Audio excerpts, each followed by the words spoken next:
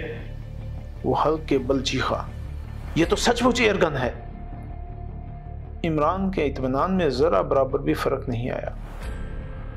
اس نے سر ہلا کر کہا، میں کبھی جھوٹ نہیں بولتا۔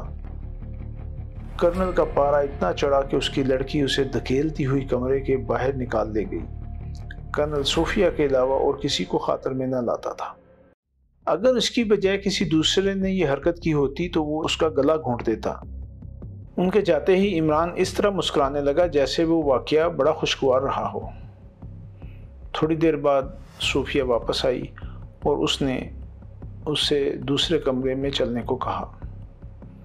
عمران خاموشی سے اٹھ کر اس کے ساتھ ہو لیا۔ صوفیہ نے بھی اس کے علاوہ اور کوئی بات نہیں کی۔ شاید وہ کمرہ پہلے ہی سے عمران کے لیے تیار رکھا گیا تھا۔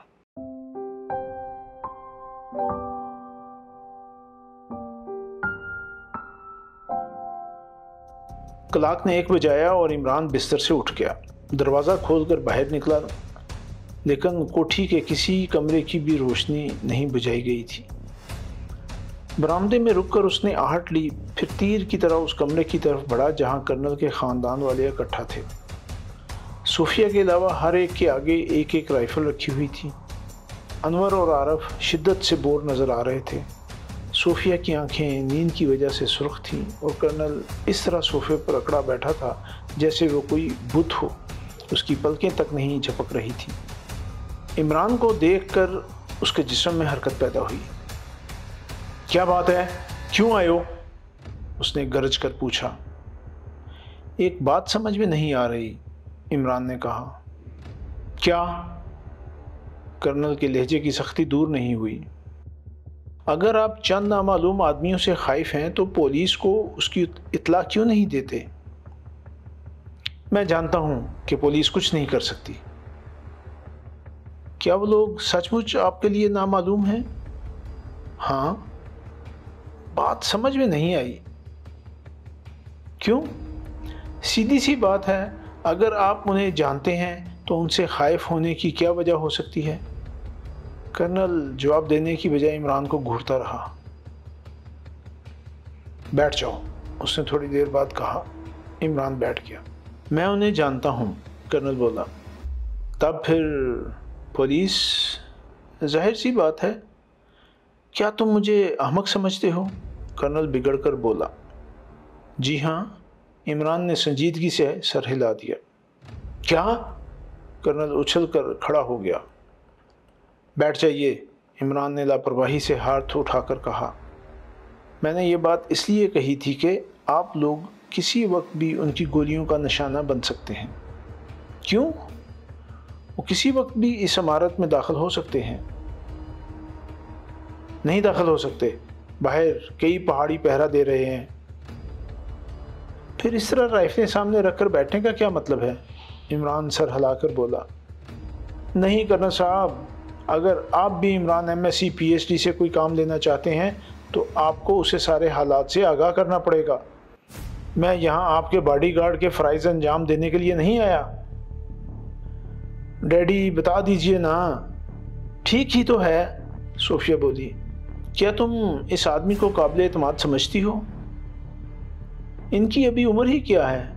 عمران نے صوفیہ کی طرف اشارہ کر کے کہا۔ 60 سال کی بڑھیاں بھی مجھ پر اعتماد کرتی ہیں۔ صوفیہ بکھلا کر عمران کو گھورنے لگی۔ اس کی سمجھ ہی میں کچھ نہیں آیا۔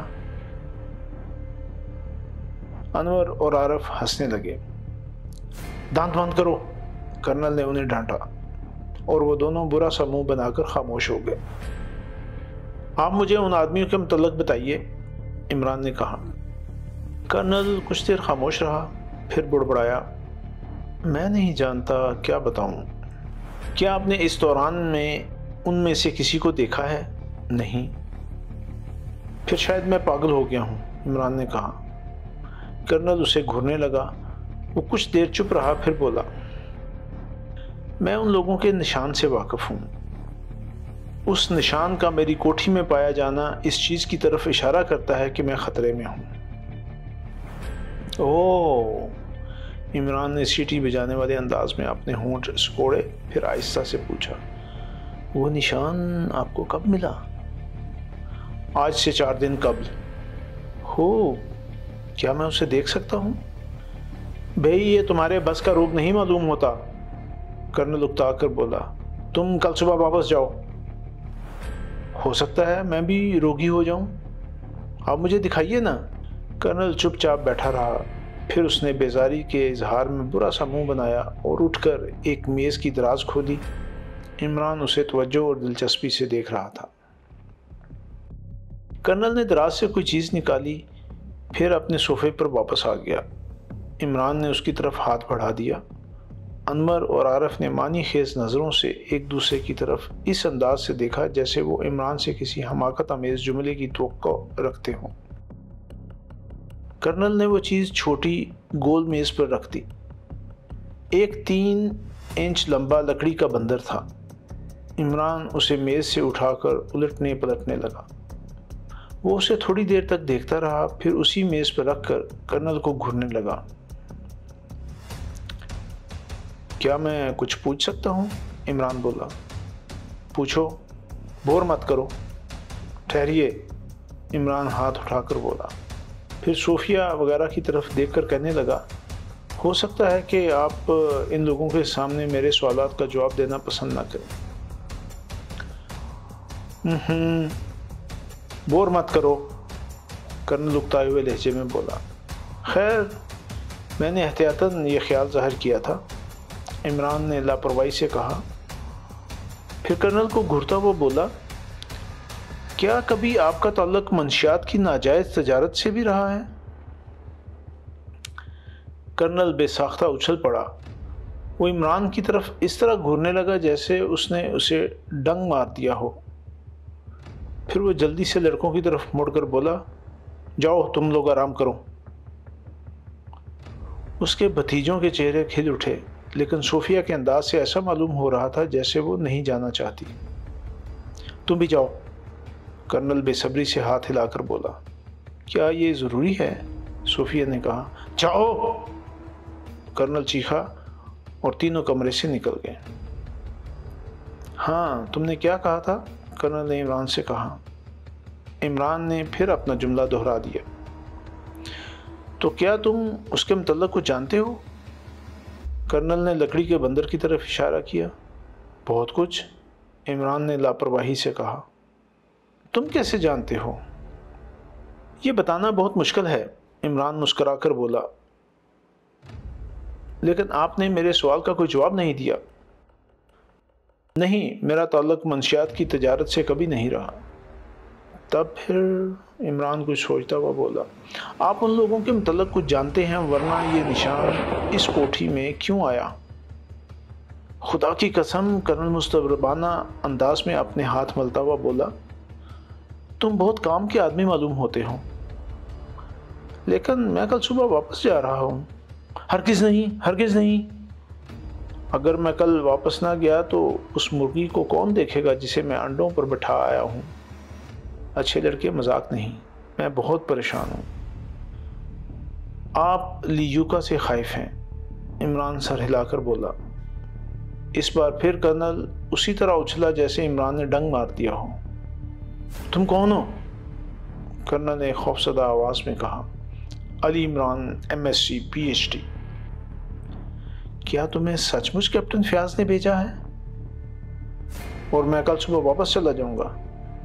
ناممکن، ناممکن، میں تمہیں کسی قیمت پر نہیں چھوڑ سکتا۔ لیکن تم لیوکا کے متعلق کیسے جانتے ہو؟ یہ میں نہیں بتا سکتا، عمران نے کہا، لیکن لیوکا کے متعلق میں آپ کو بہت کچھ بتا سکتا ہوں۔ وہ ایک چابی ہے، اس کے نام سے منشیات کی ناجائز تجارت ہوتی ہے، لیکن اسے آج تک کسی نے نہیں دیکھا۔ بالکل ٹھیک، لڑکے، تم خطرناک معلوم ہوتے ہو۔ میں دنیا کا احمق ترین آدمی ہوں، بکواس ہے۔ لیکن تم کیسے جانتے ہو؟ کرنل بڑبڑایا۔ مگر کہیں تم اسی کے آدمی نہ ہو؟ کرنل کی آواز حلق میں پھنس گئی۔ بہتر ہے میں کل صبح… نہیں، کرنل ہاتھ اٹھا کر چیخا۔ اچھا یہ بتائیے کہ یہ نشان آپ کے پاس کیوں آیا؟ عمران نے پوچھا۔ میں نہیں جانتا، کرنل بولا۔ شاید آپ اس احمق ترین آدمی کا امتحان لینا چاہتے ہیں، عمران نے سنجیدگی سے کہا۔ خیر تو سنیے۔ لیوکا 200 سال پرانا نام ہے۔ لڑکے تم نے یہ ساری معلومات کہاں سے بہم پہنچائی ہیں؟ کرنل اسے تعریفی نظروں سے دیکھتا ہوا بولا۔ یہ بات لیوکا کے گروہ والوں کے علاوہ اور کوئی نہیں جانتا۔ تو میں یہ سمجھ لوں کہ آپ کا تعلق بھی اس کے گروہ سے رہ چکا ہے؟ عمران نے کہا۔ ہرگز نہیں، تم غلط سمجھے۔ پھر یہ نشان آپ کے پاس کیسے پہنچا؟ آخر وہ لوگ آپ سے کس چیز کا مطالبہ کر رہے ہیں؟ اوہ، تم یہ بھی جانتے ہو؟ کرنل تقریباً چیخ کر بولا اور پھر اٹھ کر کمرے میں ٹہلنے لگا۔ عمران کے ہونٹوں پر شرارت امیز مسکراہٹ تھی۔ لڑکے، دفتن کرنل ٹہلتے ٹہلتے رک گیا، تمہیں یہ ثابت کرنا پڑے گا کہ تم وہی آدمی ہو جسے کیپٹن فیاض نے بھیجا ہے۔ آپ بہت پریشان ہیں، عمران ہنس پڑا۔ میرے پاس فیاض کا خط موجود ہے، لیکن ابھی سے آپ اتنا پریشان کیوں ہیں؟ یہ تو پہلی وارننگ ہے، بندر کے بعد سانپ آئے گا۔ اگر آپ نے اس دوران میں بھی ان کا مطالبہ پورا نہ کیا تو پھر وہ مرغ بھیجیں گے اور اس کے دوسرے ہی دن آپ کا صفایا ہو جائے گا۔ آخر وہ کون سا مطالبہ ہے؟ کرنل کچھ نہ بولا۔ اس کا منہ حیرت سے کھلا ہوا تھا اور آنکھیں عمران کے چہرے پر تھیں، لیکن وہ آخرکار اپنے ہونٹوں پر زبان پھیر کر بولا، اتنا کچھ جاننے کے بعد تم اب تک کیسے زندہ ہو؟ محض کوکا کولا کی وجہ سے؟ سنجیدگی! کرنل نے بے صبری سے ہاتھ اٹھایا۔ مجھے فیاض کا خط دکھاؤ۔ عمران نے جیب سے خط نکال کر کرنل کی طرف بڑھا دیا۔ کرنل کافی دیر تک اس پر نظر جمائے رہا، پھر عمران کو واپس کرتا ہوا بولا، میں نہیں سمجھ سکتا کہ تم کس قسم کے آدمی ہو۔ میں ہر قسم کا آدمی ہوں۔ فی الحال آپ میرے متعلق کچھ نہ سوچئے، عمران نے کہا۔ جتنی جلدی آپ مجھے اپنے بارے میں بتا دیں گے اتنا ہی اچھا ہوگا۔ کرنل کے چہرے سے ہچکچاہٹ ظاہر ہو رہی تھی، وہ کچھ نہ بولا۔ اچھا ٹھہریے، عمران نے کچھ دیر بعد کہا، لیوکا کے آدمی صرف ایک ہی صورت میں اس قسم کی حرکتیں کرتے ہیں۔ وہ ایک ایسا گروہ ہے جو منشیات کی ناجائز تجارت کرتا ہے۔ لیوکا کون ہے یہ کسی کو معلوم نہیں، لیکن تجارت کا سارا نفع اس کو پہنچتا ہے۔ کبھی اس کے بعض ایجنٹ بے ایمانی پر آمادہ ہو جاتے ہیں، وہ لیوکا کے مطالبات نہیں ادا کرتے۔ اس صورت میں انہیں اس قسم کی وارننگز ملتی ہیں۔ پہلی دھمکی بندر، دوسری دھمکی سانپ اور تیسری دھمکی مرغ۔ اگر آخری دھمکی کے بعد بھی وہ مطالبات ادا نہیں کرتے تو ان کا خاتمہ کر دیا جاتا ہے۔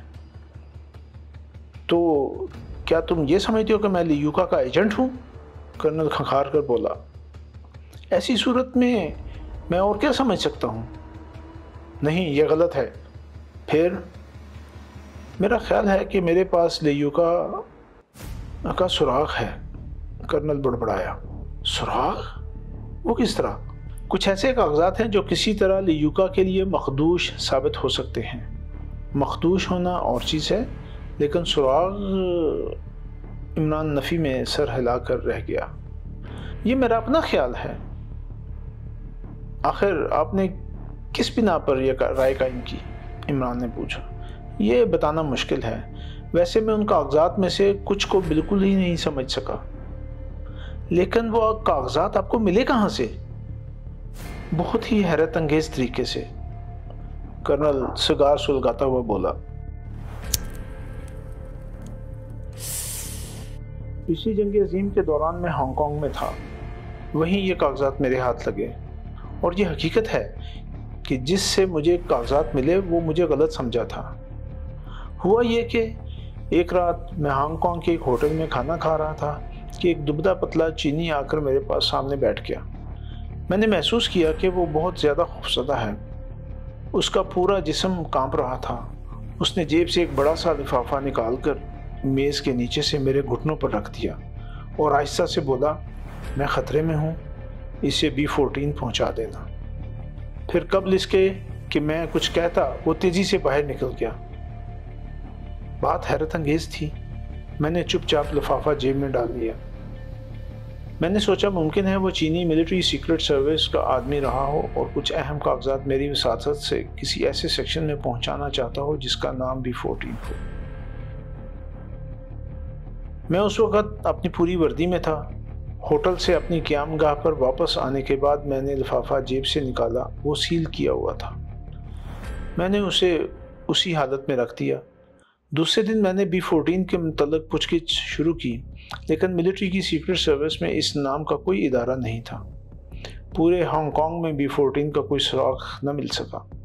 آخر میں نے تنگ آ کر اس لفافے کو کھول ڈالا۔ تو کیا اس میں لیوکا کے متعلق پوری رپورٹ تھی؟ عمران نے پوچھا۔ نہیں، وہ تو کچھ تجارتی قسم کے کاغذات ہیں، لیکن تجارت کی نوعیت صاف ظاہر ہو جاتی ہے۔ لیوکا کا نام ان میں کئی جگہ دہرایا گیا ہے۔ کئی کاغذات چینی اور جاپانی زبانوں میں بھی ہیں جنہیں میں نہیں سمجھ سکا۔ پھر آپ کو لیوکا کی ہسٹری کس طرح معلوم ہوئی؟ وہ تو پھر میں نے ہانگ کانگ میں لیوکا کے متعلق چھان بین کی تھی، مجھے سب کچھ معلوم ہو گیا تھا، لیکن یہ نہ معلوم ہو سکا کہ لیوکا کون ہے اور کہاں ہے۔ اس کے ایجنٹ آئے دن گرفتار ہوتے رہتے ہیں، لیکن ان میں سے آج تک کوئی لیوکا کا پتہ نہ بتا سکا۔ ویسے نام 200 سال سے زندہ ہے۔ عمران تھوڑی دیر تک کچھ سوچتا رہا، پھر بولا، یہ لوگ کب سے آپ کے پیچھے لگے ہیں؟ آج کی بات نہیں، کرنل بجھا ہوا سگار سلگا کر بولا۔ کاغذات ملنے کے 6 ماہ بعد ہی سے وہ میرے پیچھے لگ گئے تھے، لیکن میں نے انہیں واپس نہیں کیے۔ کئی بار وہ چوری چھپے میری قیام گاہ میں بھی داخل ہوئے، لیکن انہیں کاغذات کی ہوا بھی نہ لگ سکی۔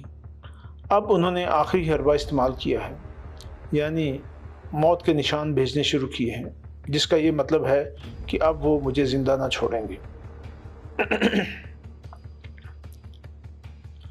اچھا، وہ چینی بھی کبھی دکھائی دیا تھا جس سے کاغذات آپ کو ملے تھے؟ کبھی نہیں دکھائی پڑا۔ کچھ دیر تک خاموشی رہی، پھر عمران بڑبڑانے لگا۔ آپ اسی وقت تک زندہ ہیں جب تک کاغذات آپ کے قبضے میں ہیں؟ ہاں، ٹھیک ہے، کرنل چونک کر بولا۔ تم واقعی بہت ذہین ہو۔ یہی وجہ ہے کہ میں ان کاغذات کو واپس نہیں کرنا چاہتا، ورنہ مجھے ان سے ذرا برابر بھی دلچسپی نہیں۔ بس یہ سمجھ لو کہ میں نے ایک سانپ کا سر پکڑ رکھا ہے، اگر چھوڑتا ہوں تو وہ پلٹ کر یقیناً ڈس لے گا۔ کیا میں ان کاغذات کو دیکھ سکتا ہوں؟ ہرگز نہیں۔ تم مجھ سے سانپ کی گرفت ڈھیلی کرنے کو کہہ رہے ہو؟ عمران ہنسنے لگا۔ پھر اس نے کہا، آپ نے کیپٹن فیاض کو کیوں درمیان میں ڈالا؟ اس کے فرشتوں کو بھی اصل واقعات کی اطلاع نہیں۔ وہ تو صرف یہ جانتا ہے کہ مجھے کچھ آدمیوں کی طرف سے خطرہ ہے، لیکن میں کسی وجہ سے براہ راست پولیس کو اس معاملے میں دخل دینے کی دعوت نہیں دے سکتا۔ تو آپ مجھے بھی یہ ساری باتیں نہ بتاتے؟ عمران نے کہا۔ بالکل یہی بات ہے، لیکن تمہارے اندر شیطان کی روح معلوم ہوتی ہے۔ عمران سنجیدگی سے سر ہلا کر بولا۔ بہرحال آپ نے مجھے بحیثیت باڈی گارڈ طلب فرمایا ہے۔ میں کسی کو بھی نہ طلب کرتا، یہ سب کچھ صوفیہ نے کیا ہے، اسے حالات کا علم ہے۔ اور آپ کے بھتیجے؟ انہیں کچھ بھی نہیں معلوم۔ آپ نے انہیں کچھ بتایا تو ہوگا؟ صرف اتنا کہ بعض دشمن میری طاق میں ہیں اور بندر ان کا نشان ہے۔ لیکن اس طرح بھری ہوئی رائفلوں کے ساتھ شب بیداری کا کیا مطلب ہے؟ کیا آپ یہ سمجھتے ہیں کہ وہ آپ کے سامنے آ کر حملہ کریں گے؟ میں یہ بھی بچوں کو بہلانے کے لیے کرتا ہوں۔ خیر، ماریے گولی، عمران نے بے پرواہی سے شانوں کو جنبش دیتے ہوئے کہا۔ میں صبح کی چائے کے ساتھ بتاشے اور لیمن ڈراپس استعمال کرتا ہوں۔ جی سامعین، آپ نے عمران سیریز کی نئی ایپیسوڈ سنی۔ مجھے یقین ہے کہ آپ ضرور اس سے محظوظ ہوئے ہوں گے۔ آپ کا قاری آپ سے اجازت چاہتا ہے، مگر جانے سے پہلے ہمارے چینل کو ضرور سبسکرائب کریں، اپنے دوستوں اور دیگر حلقہ احباب میں بھی اسے شیئر کریں۔ ملتے ہیں کچھ دیر کے بعد نئی ایپیسوڈ کے ساتھ۔